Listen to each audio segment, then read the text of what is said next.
আসসালামু আলাইকুম everyone, welcome to my channel Tonatuni tiny tales. আজকে আমি মশলা চা বানাচ্ছি।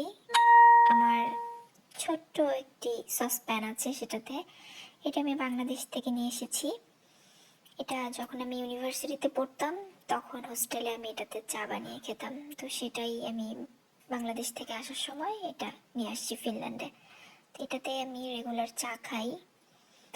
তো আজকে বাইরে ঠান্ডা থেকে আসছি, ভাবলাম একটু চা খাই, গরম গরম মশলা চা। তো আদা, এলাচ, দারচিনি সব কিছু দিয়ে, তেজপাতা সব কিছু দিয়ে মশলা চা বানিয়েছি। তো শীতের সময় মশলা চা খেতে অনেক ভালো লাগে।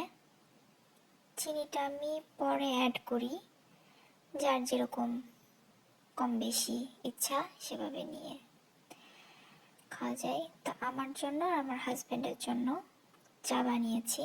আছি আমরা দুইজন। তো এটা আমার হাজব্যান্ডকে দিব, ও খাবে, আমি একটু পরে খাবো।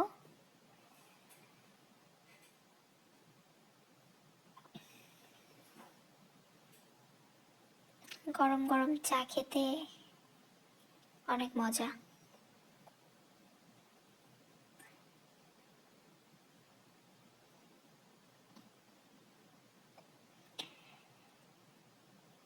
শীতের সময় গরম গরম চা মজাই আলাদাই। যে আমার চা রেডি।